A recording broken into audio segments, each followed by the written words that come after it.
your whatever. Well, when you say everybody, have we got one no, viewer? Of course not. Okay, I'll have a rant. I'll have a rant. Potentially, the world could listen into this conversation. So I'll have a rant. So there I was offering up really good sort of bronze and silver age stuff, really low prices, and none of it was selling. Nothing. It's like dead. So I go on to some other channels, and they're all selling this pre-packed thing called a Battle Beast blind bag from Image Comics. So it's based on Invincible. You know the I know the character. Yeah. And there's a character in there called Battle Beast. So basically, Image and whatever the Snowbound or Showbound, anyway. So they produce this basically a plastic a comic in a bag, right? And you don't know which comic you're going to get, right? Right. So you could get any. You could get the standard cover. You could get the cover B. You could get issue 2. You could get issue 2 cover B. You could get a blank cover. You could get, so all the there's about, I don't know, 100 variants, and just one or two of the variants are ridiculous. Like there are one of one original sketch covers by artists, so there's occasional, and anyway, I reckon there's at least 50,000 of these things worldwide, right? And I know what happens with these things. It's all FOMO. So, people are putting them up for auction and flogging them for between 10 and 15 quid each. And people are buying them, and it's just crazy, and they're getting the sort of cover A, which is crap. I mean, the art isn't even good. And they're paying 10 to 15 quid for it. In a month, you won't be able to sell it for £1. Yeah. But why do they do it? Whereas, I'm over there. Like that gambling gene that people have got. Everyone's got like a gambling gene or something, and they all think. Yeah, but even if you're gambling, it's got to be a psychology to it. Yeah, but there's no understanding of that these things are worthless. It's manufactured scarcity. Even if you pick up one of the 1 in 100s for 10 or 12 quid, it's probably only going to be worth 10 or 12 quid in a month's time. Yeah. It's. And are you able to purchase the covers out of a bag? Or is it only in a bag? Yeah. So once people have opened up, of course, they put them on eBay. Right. So yes, you could go and buy that, but of course, initially, because there's relatively few, because people have only just opened them up and only just put them on eBay, people are putting them on eBay for what they've 10, 12, 15 quid. But the A cover is going to be worth nothing. There are just thousands of them. Just buy it if you want to read the character, and buy it at a normal price. Well, just wait a month. You'll be able to get the full set for about a tenner, I suspect. I was watching stuff Mark was putting out, and even though it's like a $13 shipping cost, I was like, if I had the bank, I would have just started snatching books up at $2 and $3 a pound. You should just write them all down and send me a list, and I could buy them off you.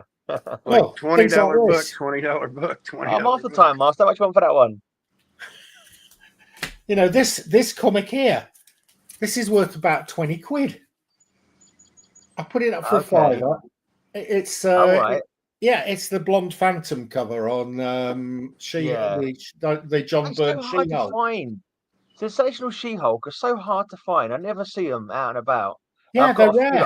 I was offering them up with 3 to 5 quid, real bargain prices in near mint condition. Nobody was interested. The issue number 3, which goes for big money, because it's got Spider-Man on the cover in near mint condition. Nobody. You could have had that. Yeah, that is a genuine £10 comic. I was selling it for, I think I put it up for 5 quid.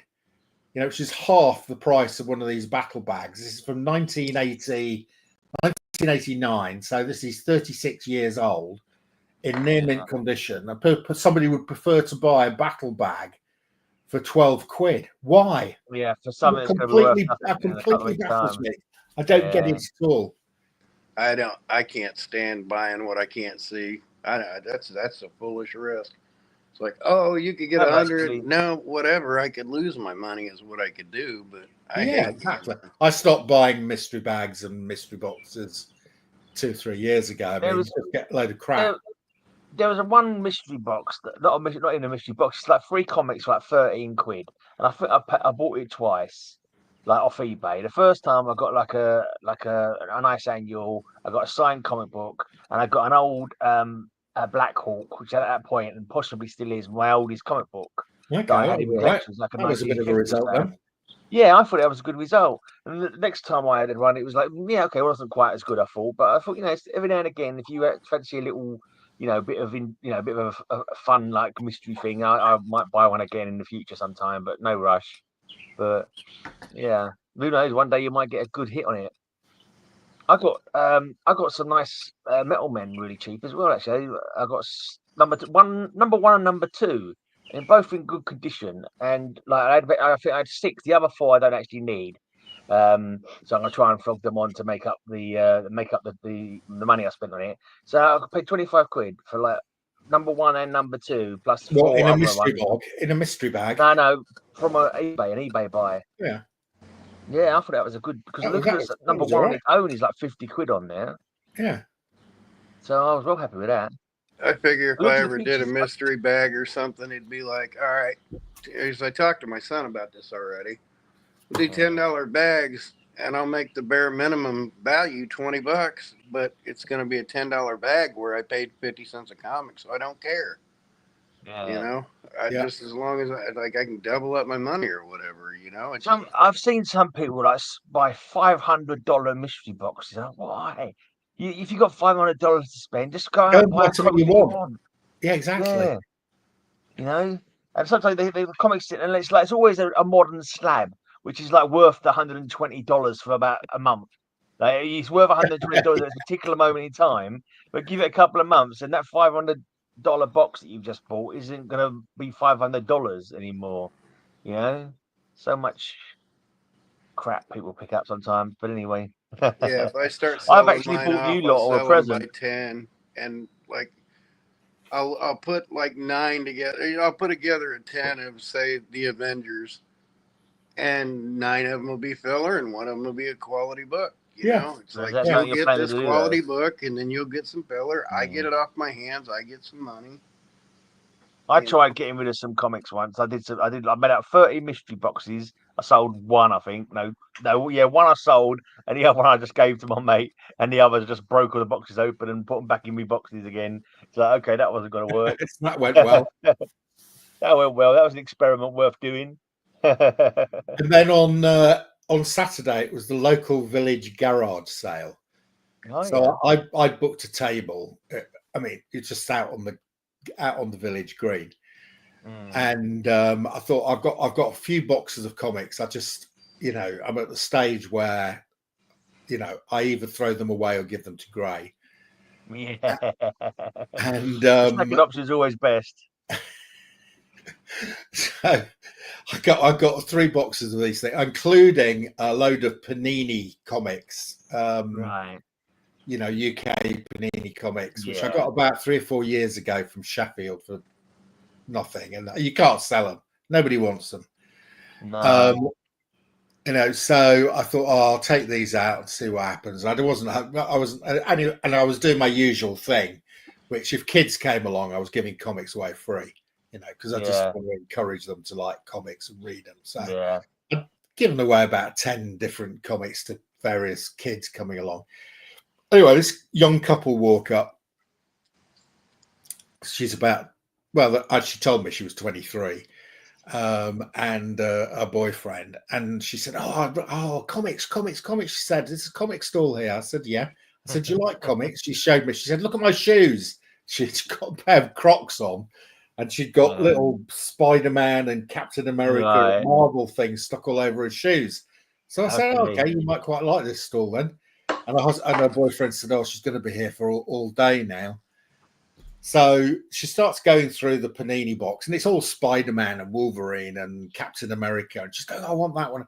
I said, look, you can have the whole box for £10 and you can take the box away with you.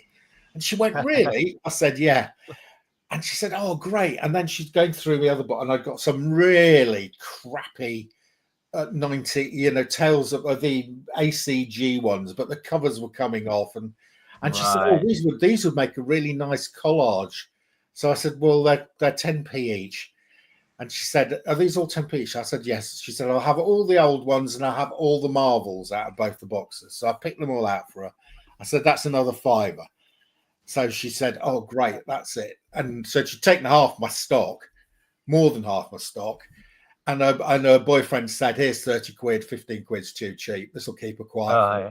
This will keep her quiet for the next week. That's cool. That's cool.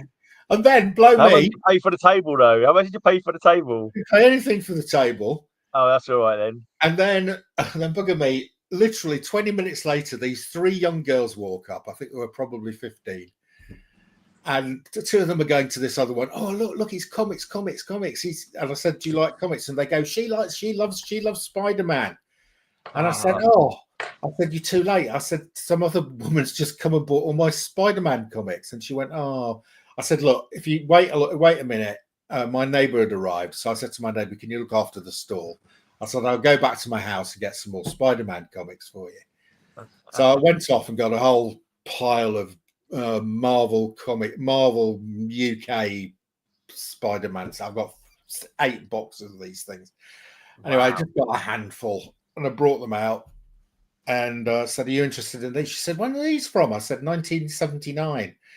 Yeah. So she must have been about 15. She was born in about 2010. So these were about 30 years before she was born. Yeah, exactly. Said, this is great. This one's really cool. She said it's got Spider-Man and Moon Knight on it. He's my second favorite character. So she said, how much do you want for these? I said, you can have the whole lot for 4 or 5 quid. And she went, really? And her friends were going, yeah, this is good deal. Good deal. So she gave me a £5 and I said, good. And what was interesting, it was both young women who came and bought all the comics. I was expecting to sell nothing, and then these two, one 23-year-old, one 15-year-old came up and bought loads. Yeah, that's not too bad. I've tried selling at a local church car park face, 3 quid for a table. I never had much joy. I've given free comic books to kids as well. You look at you want a free comic, they look at like someone's offering. I know you think you're a pedo. Sandwich must be a pedo. Yeah, it's not quite that bad, thank God. Otherwise, I wouldn't have done it at all. But no, it's too much aggro. I can't drive, so I can't. I just put them in a shopping trolley and carry them around the corner. And the fucking last time I did it, the shopping trolley broke on the way back, so it was like dragging on the ground like the boxes were. But I know. It's so that was I was not expecting very much from that. I was expecting just to be able to sit in the sun in some peace and quiet. But that's cool. So 2 girls got some good bargains. Yeah, they were really happy. One said, "Oh, well, I'm going to do a collage on my wall. I'm going to take all the covers off." And I thought, these are if you're buying them for 10p each, by all means, take the covers off and put them on your wall. Yeah, do what you like of them. Oh well, I've actually bought you guys all a comic book. I've splashed out and I bought a comic for each of not Darren because he doesn't collect. But as an old mate of mine from the metal scene, he used to do art for Viz. He's got that kind of comic. But he's done a different style comic book, mostly AI art. But it's like a mixture between Vampirella and I can't remember what he described it as now, Vampirella and somebody else. It's a character called Kimberly Goth or something, or Kimber Goth or something she's called. And I was going to buy one for myself to sort of show to support. It was like £5 for one. But it was like 5 for 15. I thought I might as well do that, and I'll send 2 to Kyle, 1 for him if you can hopefully send that to Bill. I'll send 1 to Terry and give 1 to you, Mark. And I'll myself. Yeah. So maybe we'll get him on at some point, and he can have a chat about it if he wants. He's a colourful character. He's still got his spiky punk hair that he's had since he was a kid. Red spikes, Is it grey now? Is it spiked grey? I'm not seen him for a while. He probably dies. As far as I know, he still has it spiked up though. Apart from when he's working. but I've not got out to gigs much recently, and so I've not seen him around.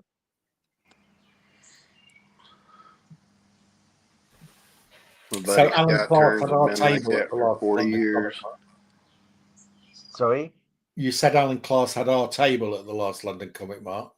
Pretty much, yeah. We're places we've sat a couple of times around that area. I think the last time we was there, well, actually, there was a table next to it, and that was blank. No one was on it, and I think that was the table we'd sat at last time we was there. But the one next to it where he was sat, I'm sure we had sat there. Maybe the first time we went there, I think that was our table or something. So we've been there. They had the back room open as well this time. Oh, did they? Okay. Yeah, so maybe there's a few more people I think coming it's on. getting a bit more popular. Yeah, maybe. When's the next one? Do you know? June 22nd, about a month. Are you planning on doing it? Yeah, I think so. Yeah.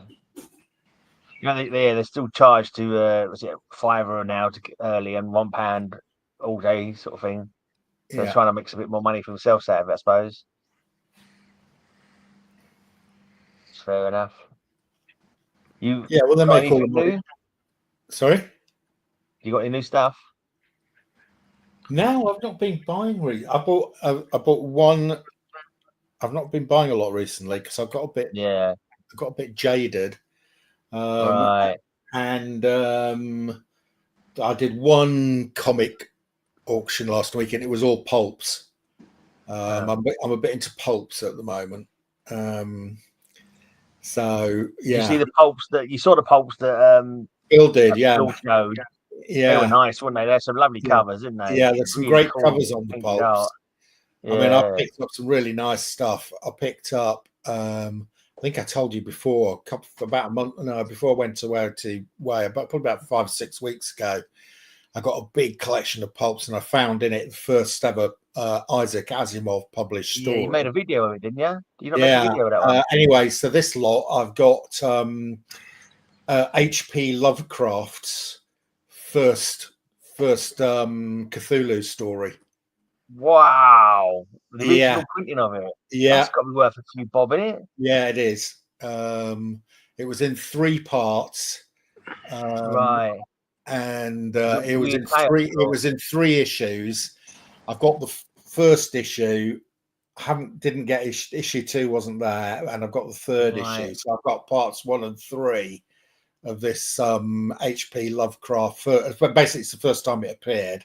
I think it's called something Mountain Mysterious. The Mountains of Madness. Mountains of Madness. Have you got the one with the Shoggoth on the cover? I've wanted that for years. Has he got a Shoggoth, a big like tentacly monster hybrid? Yeah. It has. That is an amazing cover. I've actually had that on my my comic shop wants list, but it never comes up. But I don't. 1936, I think it came out. Yeah, it's an old one. That's a great cover as well. That's awesome. Well done. Yeah, it's got a great green thing with lots of tentacles. Yeah. Yeah, so I picked that up, and I got that one. That one was the priciest one because people they knew what it was. It was obviously being sold from a guy who was a big pulp collector, and he knew what he'd got. So that one was separated out as and I had to pay 180 quid for that. But I've seen it for sale for about 800. Wow, yeah, that's definitely outside of my definitely more than I'll be able to pay for it. I didn't think I'd be able to afford it, but it's never actually come up on my comic shop to actually to be. Oh yeah, I got one in the eBay for $1,875. Yeah, so yeah, exactly. So I didn't feel too bad paying 180 quid for it. Yeah, I used to have a 1927 adventure pulp with an early Malcolm Wheeler Nicholson story in it. Oh, nice. Years before he gets caught. That's the one I've got. Yeah. That's a great cover. It's not in as good condition as that. When I went to in good condition as that, but I mean, yeah. What's it? Guillermo del Toro, whatever his name is, has been wanting to make a film of this for ages. At the Mountains of Madness. And when I went to the Lovecraft Festival in London, that was the show I went.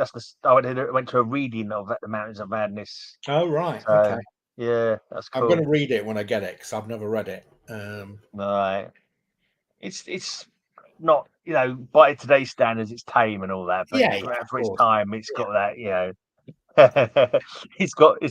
No, I won't tell you. But it's in 3 parts. So it actually appears that's the first part. It's then in the next issue, and then the third issue. And the third issue, I hadn't realised I bought it. So I bought a group of 8 pulps for 35 quid in the same auction. And I was checking, and I looked at one of them, and I thought, I think that's the third part of the H.P. Lovecraft story, which I picked up for £5. And when you look at it, if you look at the pulp sort of listings and everything, it's actually a lot rarer than part 1. And I picked it up for £5, and it's actually in really good condition as well. So I got part 3. I'm now on the search for part 2. Yeah, it's cool. The search for number 2 seemed to be the bane to your existence, right? Yeah, exactly, Kyle. You've got it. Yeah, sounds like a form of constipation, but it's. I'll look at that. That's at volume 16, number 6. So every year they make a new volume of it or something. Oh, there's only 6 a year by the looks of it. I think they might have been bi-monthly. No, I think they were monthly. So this one, volume 16, number 6. That's February 19. Yeah, that's February 1936. And then the next issue is volume 17, number 1, and that's March 1936. And is that got the way of doing it? Yeah. Well, during the Depression, they definitely slowed down during the Depression. Yeah, no, it was monthly. I just can't work out the volume thing that they're doing. You think the volume would be 12 issues for the year, and then they'd maybe start another volume the next year. But it generally is. But, yeah, apparently it lasted 6 issues each one. Interesting. Yeah, they were in the turn of the century, they were printed weekly because they were so in demand. Then it got cut down to monthly. Then the Depression hit and it got cut down to bi-monthly or quarterly. And then after the war, they came back with the monthly periodicals.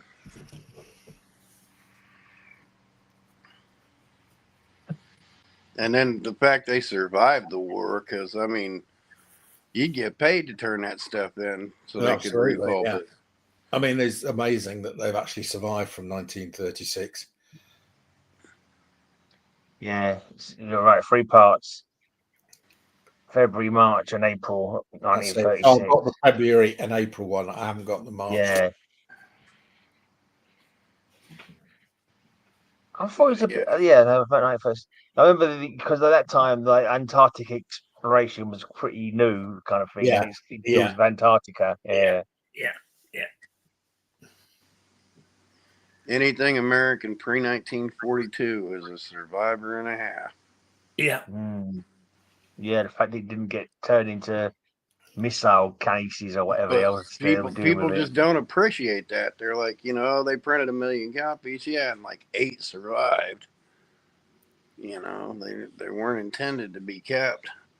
So I'd rather have issue 3 of the first appearance of the H.P. Lovecraft classic story for £5 or a Battle Beast.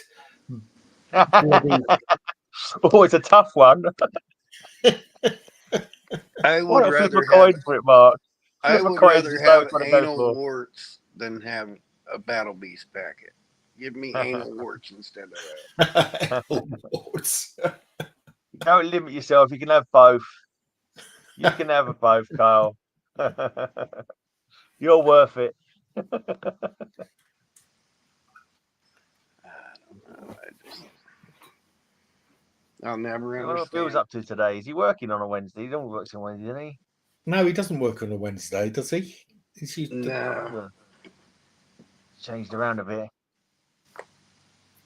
So you stopped buying from America at the moment, and Mark. Yes. So I did buy from America a lot when I was buying modern variants, right? Oh, yeah. So I used to be able to buy modern variants in the States for about 4 or 5 quid and sell them for 7 or 8 quid. But that just stopped about 18 months ago. and you know, you can't sell them for anything now. They're just, I've just put boxes. I've just about 4 or 5 boxes of them in the attic because I'm not going to sell them. You know, I'm not selling them for £1 or £2. I'm not selling them at less than I paid for them. So they've just got, you know, they'll be worth something at some stage if I leave them in the attic long enough, is my view. Yeah, hopefully. Well, Mark, What you need to do, I've got you do a tonnage of Suddenly Silver Comics Age and bag. older. Do a Suddenly Comics bag, Mark, Yeah, could do. and try and convince people to buy them 15 quid each. Sorry, Carl, what were you saying? I've got tonnage of Silver Age and older, and if you want to buy those, just give me a call and we'll just start stacking them up. You can just buy them up. Oh, this one is one that Kyle spotted for me, which I've got. What's this? Another auction? No, this is so I put this up on my whatnot, and Kyle got. This is a very unusual price thing here. It's the only time. It's the only time Marvel did that. I said I haven't seen one like that, and Kyle, of course, immediately got excited, and he knew all about it. August 1976. Yeah, they did. They did the box there. They did the Starburst in June. They were trying different layout ideas and gave up on them. But the best thing about that is that tells you that's a month where they were doing 30-cent price variants. The Starburst, they were doing 30-cent price variants. So there's 3 first print copies of a 1976 comic variant. Yeah. And that's one of them. But again, you basically can't give away the Pence variant. You can't give away the regular one. The only one that holds any real value is the 30-center. And again, if it's a $5 comic, you get 5 for the 2, and you might get 7 to 10 for the 30-cent. But people don't understand that there's probably 2,000 of the 30-cent ones, 2,500 of the Pence ones. Genuine scarcity, not manufactured scarcity. Yeah, they didn't do that to bump up the price. They were just doing price testing and marketing evaluation. And then they did that 2 years in a row. And, you know, the 35-cent price variants are worth a lot more. But again, by a lot, it's on a $5 book, it'll go up to $15-20 unless it's Star Wars 1. That's in the thousands if it's in high grade.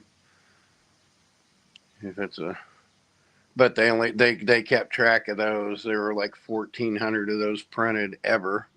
Yeah. And then the Pence ones, I mean, if I'd have picked Tom's brain a little bit more, an easy way to put it is roughly the first 5,000 off the line. Yeah. Where they changed the die. The first 5,000 off the line went there. Well, when they did price variants, the first 5,000 off the line went to the UK. Then they switched the die, and then the next 2,000 went to the test markets, and then they put the regular die in and printed it. Now, with the British ones, they also changed the entire top board. But again, that's as simple as picking the die up, replacing it with basic, and slamming it back in place. This is I think this is the cover of the comic that I bought. I like the artwork. Yeah, it's not bad. It's like he does admit that there's AI, but it's not just like his AI art is quite hard. Yeah, it's AI assisted. It's fine. Yeah, basically you got to fine tune it and all that kind of thing. He doesn't just do it. I think it probably takes him longer to do it on AI from what you were saying than it does to do it properly. But anyway, there you go. It's worth looking at anyway. Trivia with this: what was the first computer-generated comic? Shattered. Yep, Shatter. Who did it? No idea. I can't remember. Keith Giffen. Someone who's very tired. Keith Giffen, Shatter. I've got a couple of copies of that. And again, the value's just not there. It's worth it. It's unique. It's incredible. It's worth it. But there's no value to it. No, I keep it in dollar bins. Yeah, I keep my copies of that because I think it's historically interesting. And it's cool as hell. There should be value to stuff like that. You know, it's unique. They tested the market. Now it's commonplace. So now because of that should drive that up. Keith Giffen is dead. That should drive that up.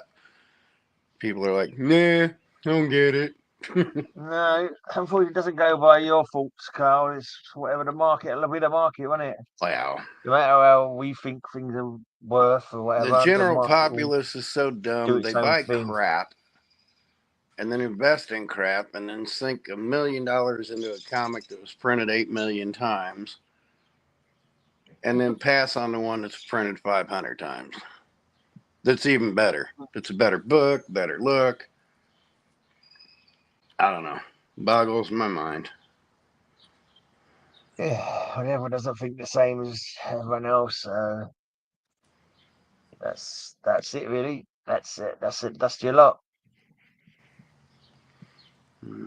Anyway, I'm gonna try not to buy any for a while. I always say that. I've still got a massive read pile. I'm way out of the buy-in market. I'm way, way, way out of the buy-in market. I can't even take a trip to the second-hand shop right now. So.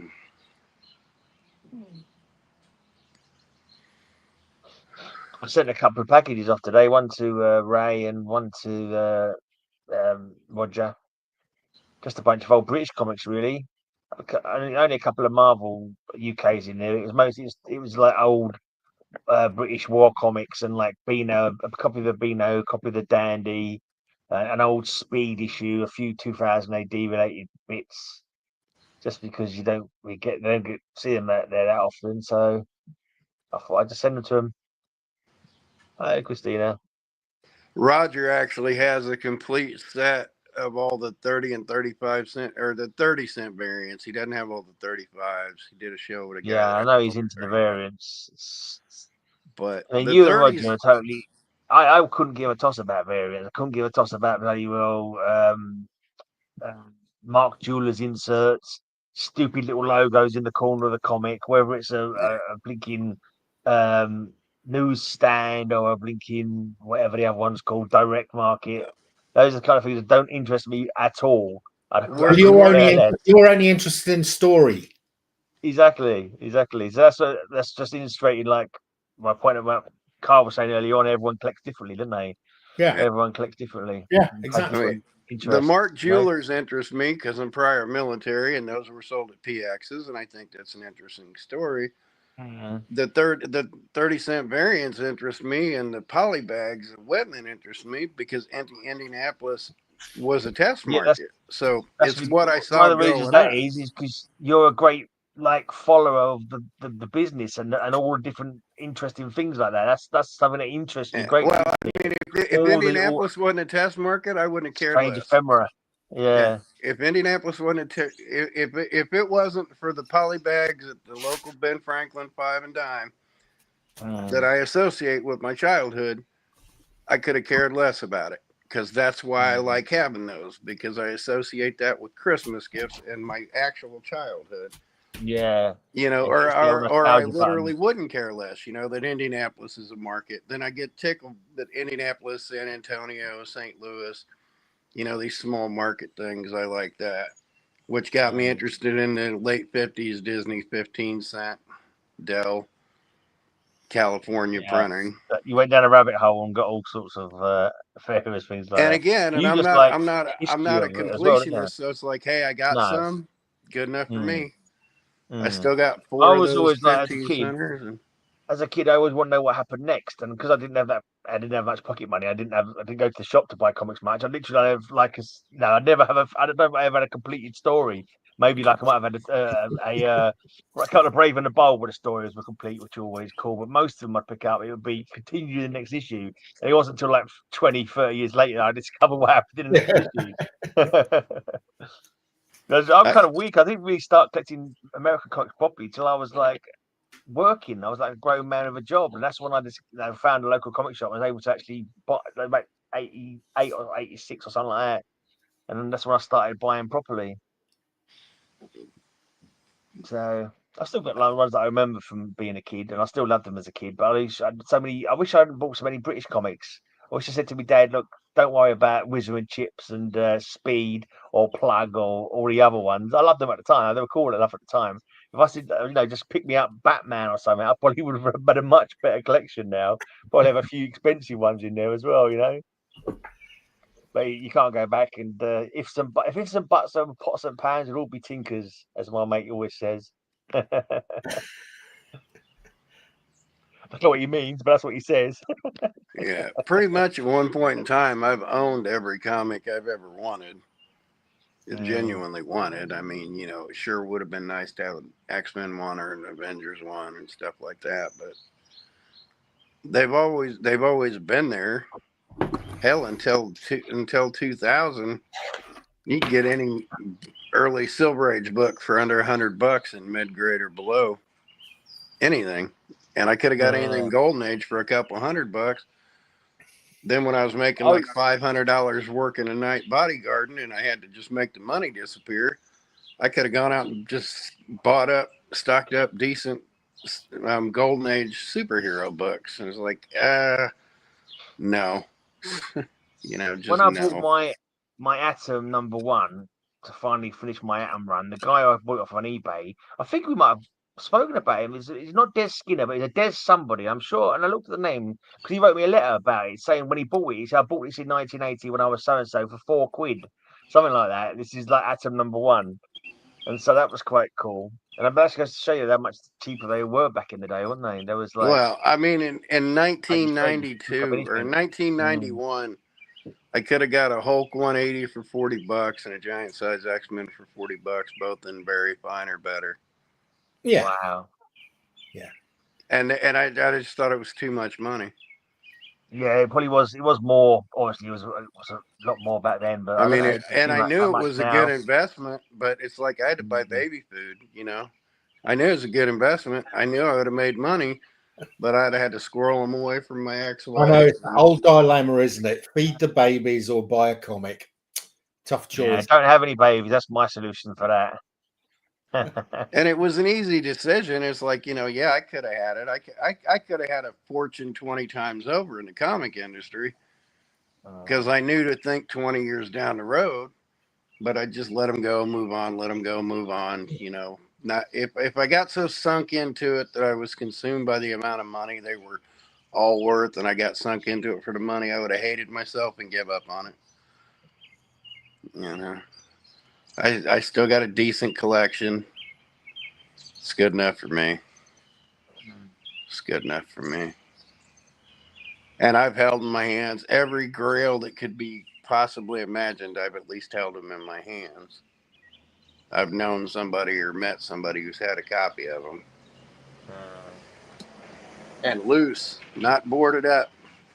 Like I actually sat down and read an AF-15 and smelled it. The thing graded out a 5.0. And I held it in my hand, smelled it. It would have been a 6A if you hadn't held it in your hands, Kyle. Huh? Yeah.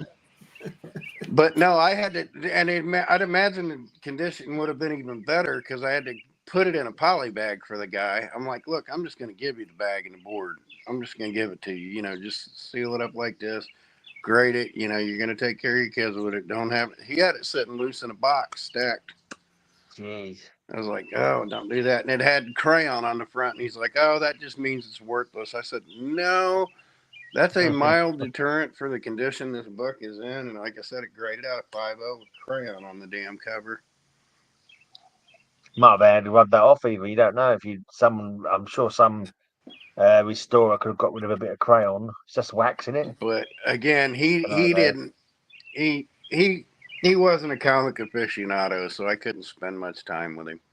He was more about the greed, but at least the greed was for his kids, so I put up with him. If the greed was for himself, I'd have never talked to him.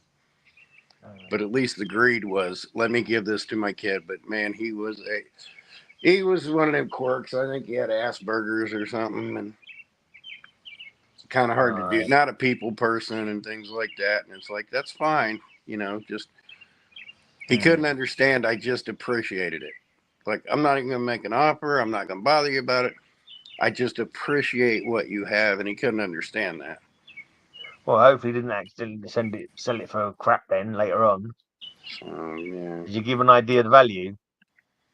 Yeah, he couldn't believe me when I was telling him either. I'm like, that's a $10,000 book, and that was 25 years ago. I'm like, that's a $10,000 book as it is right now, and it basically was, in the $7,000 to $10,000 range.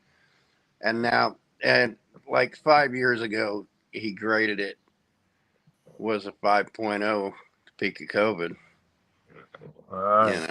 $60,000 or whatever, and he passed it on to his daughter. And I'm like, good, that's good. You're taking care of her future, good.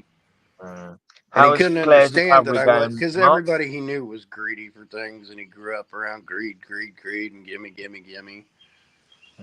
I'm like, yeah, not my cup of tea. Thanks for asking. She just started improving the last couple of days.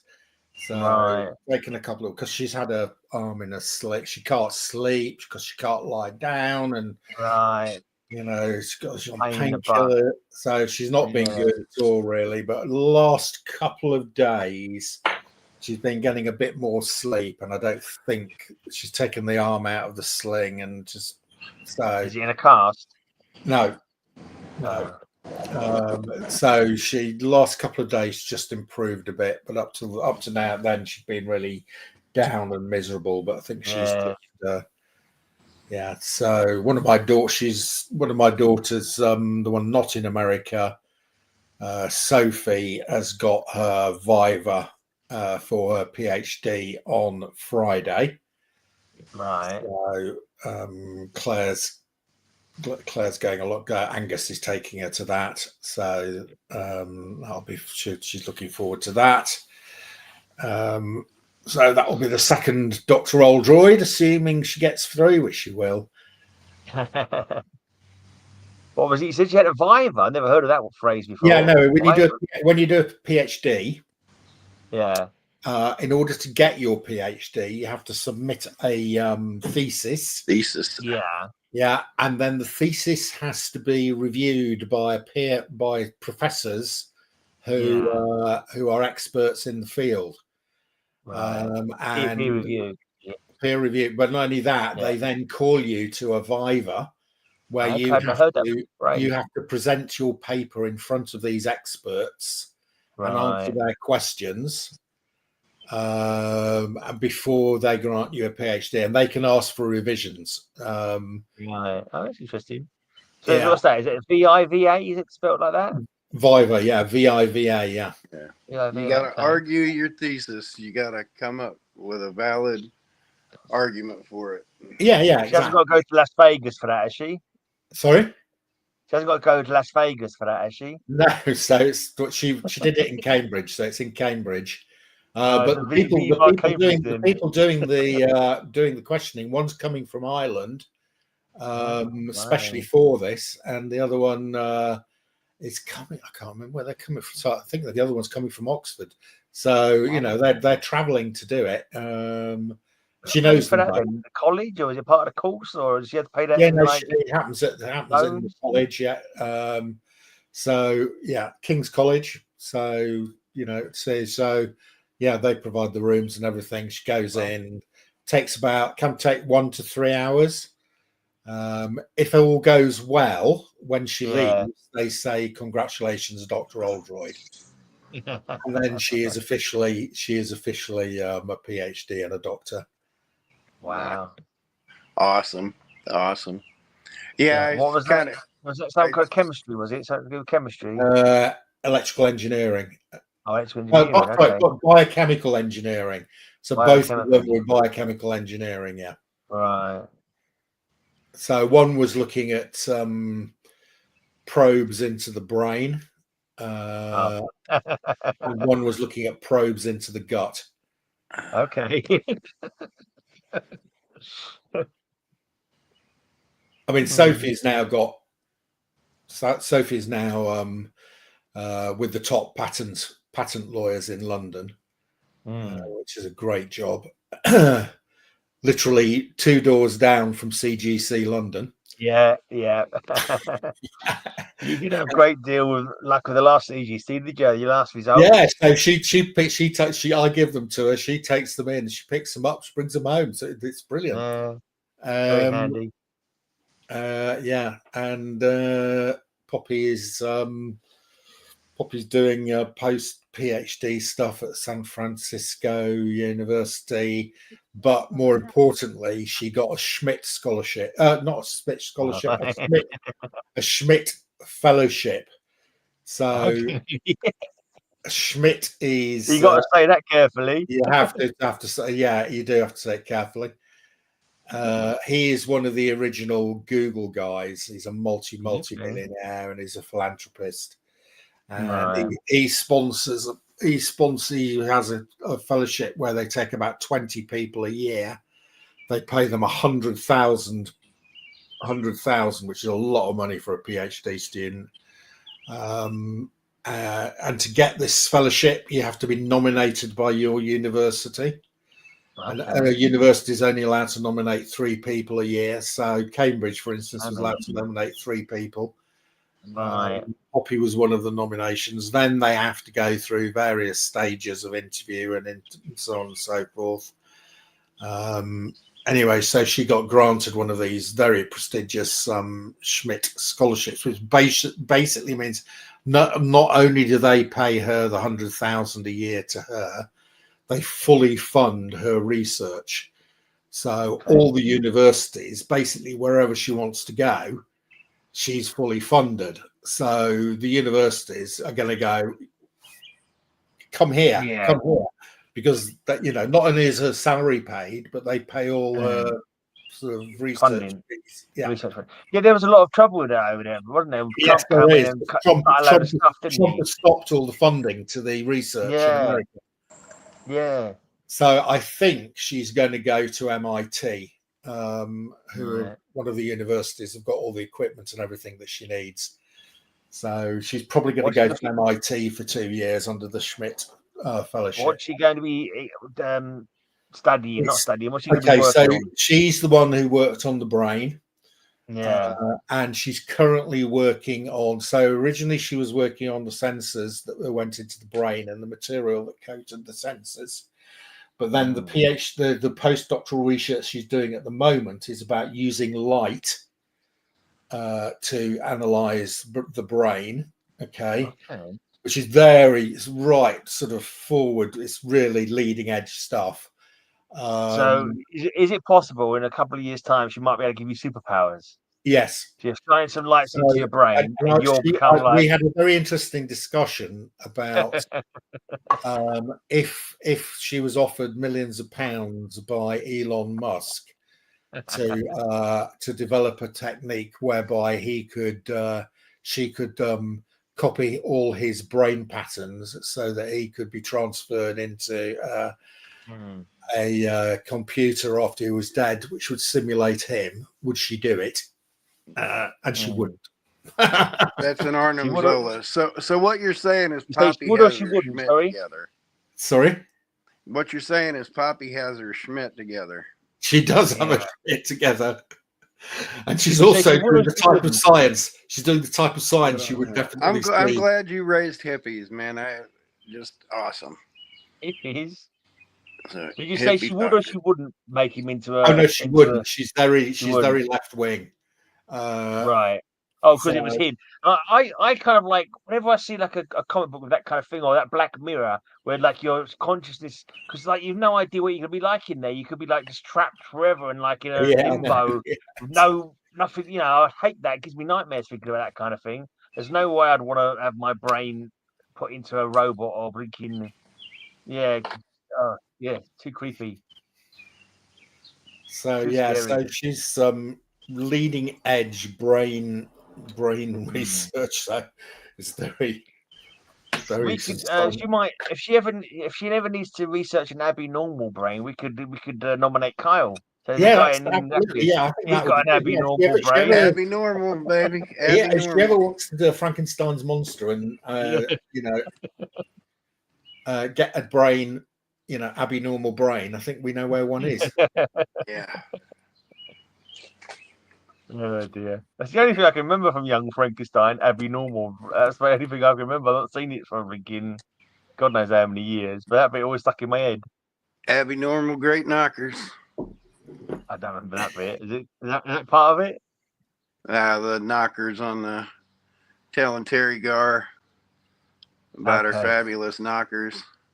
And I don't remember that. All I remember is Abby Normal Brain. That's all I can remember from that film. Abby Normal. Do you not remember the musical number at the end where the Frankenstein monster does Putting on the Ritz? Putting on the Ritz! Putting on the Ritz! Putting on the Ritz! Oh my God! I should watch it again because I don't remember anything. It's a brilliant film. And there's the woman who's the housekeeper, Frau Blucher. Frau Blucher. Good memory, Kyle. And every time they say her name, in the background you can hear the horses in the stable going neighing. And do you know why, Kyle? Do you know why the horses neigh whenever Frau Blucher's name is said? Isn't Blucher German for something? It's German for glue. Glue, yeah. Which is where horses go to the glue factory. Mel Brooks is a genius. Springtime for Hitler. Oh my God, that's funny. Springtime for Hitler and Germany. And then speaking of these kind of things, that was good. Oh yeah, pawn jump queen, night jump queen, everybody jump queen. Yeah. Bang bang. You look like the piss boy. So, since your daughters went through Cambridge, have you gone in and seen the footlights while you were there? No, I mean I have seen the Cambridge footlights a couple of times at the Edinburgh Festival. But no, I mean they're not as good as they used to be. They're not full of Stephen Fry's, Hugh Laurie's, and there might still be a few in the future. Who knows? So, have you got any more travels planned, Mark? Or is that I hope he's not putting the last one ended a bit short. We will plan to go somewhere later in the year, but I think it will be a bit more less. We'd probably go to northern France or something like that. Go to Tanzania. Tanzania, that's a bit further away, Kyle. How do we get our mobile home to Tanzania? Where did he send to get Tanzania from? Have you ever gone around the UK, or is not really appealing? Like Scotland, the Highlands, or something, or Lake District? We used to live in Scotland, and the other problem with Scotland is the weather. True. Plus, Scottish people are not my favourite people in the world. Okay. I lived in Aberdeen for 2 years, and I used to have to work and manage them. Right. So Aberdonians are the most miserable people in the world. Go shark cage diving in South Africa. No. That's what I'm promising my wife. Before I die, I'm going to make sure she goes shark cage diving. Oh, she's going to go. Okay. I'd go, but I couldn't take the trip. But she wants to dive with great whites. So. Okay, each to their own. So, yeah. I mean, probably what's more on the menu would be a trip round Ireland. I've done bits of it. I've done Cork and I've done Dublin and I've done Belfast, but I haven't done the sort of country bits of Ireland. I almost took embassy detail in Londonderry. That would have been interesting. That would have been interesting, Kyle, yes. During the IRA. Yeah. Almost. If I'd have re-enlisted, that was one of my options. I could have actually picked going there. That or Camp David. And I said, nah, I'd rather watch my kid grow up than get shot at anymore. I saw a clip of that She-Hulk TV show, that the Wrecking Crew, and it was like, oh my God, I can see why people are up in arms about it being rubbish. And the Wrecking Crew were just like ridiculous. They were awful. Absolutely terrible, weren't they? Awful. Worst depictions from comic books ever. Yeah, it was the worst episode of the She-Hulk program. It was awful. Yeah, when that was off, it was terrible. When it was on, it was really fun. But when it was off, it was terrible. Yeah, it was very hit and miss, that She-Hulk show. I didn't understand what you were talking about for a minute. Yeah, I get you now. Yeah, that was. I'm not. When I watch it, if I got the chance, but I haven't got a channel where it's on yet. But they just look like the Village People version of the Wrecking Crew. They look really terrible, like shiny, glowing weapons and And I thought, and like, you know, bit camp as well. It's like, oh, that's not the Wrecking Crew. It's a good way to introduce them, where you could maybe in the upcoming things they can bring Loki back, and then Loki can power them up for real. Yeah, but Loki gave them the power in the first place, and they were already thugs, weren't they? But anyway, whatever. But I've been watching. Cause we just Lisa started buying Now TV like on a trial basis. I've been watching Lovecraft Country, which was pretty good. I haven't seen that. What's that? 5 episodes in. Is On it Now good? TV, we're watching that. I don't know if you can get it on any other channels, but that's quite decent. Okay, is it sort of individual horror stories? This follows the same sort of group of characters set in like segregation times in America and Jim Crow laws and stuff like that. And somehow it kind of like each episode's got a Lovecraftian element to it. You see, you'll have ghosts, there's like Stroggoth looking things in the first episode, and there's also like a hidden society who are trying to get magic, and one of the fellas is a descendant, like basically the white, I don't know, slave owner, whatever it was. He had relations with one of his slaves, and her descendant is this guy, so they needed him for some ritual or something. And then basically they just like last one I was watching, they was trying to discover like secret papers and that. So it's quite interesting. I'll have a Anyway, look for that. I haven't seen that. Yeah, one of the most like engaging shows that I've been following recently. A lot of the other stuff I watched, it's been all right, but nothing really blown me away. But this has been the most enjoyable show that I've watched for a bit.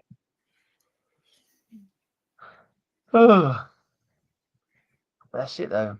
Maybe I can't think of anything else. Oh, Terry's message. Oh yeah, Terry's not going to be able to make it today. His missus is playing up. Yeah, unfortunately. I don't look like Bill's coming in. See, we might as well.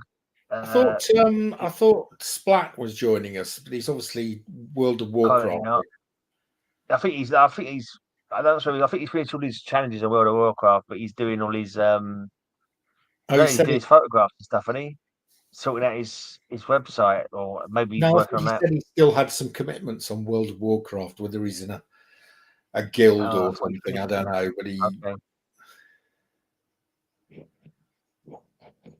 It seems to absorb him anyway. Yeah, it does. It does. Whatever keeps him happy, I suppose. Yeah. Whatever hobbies.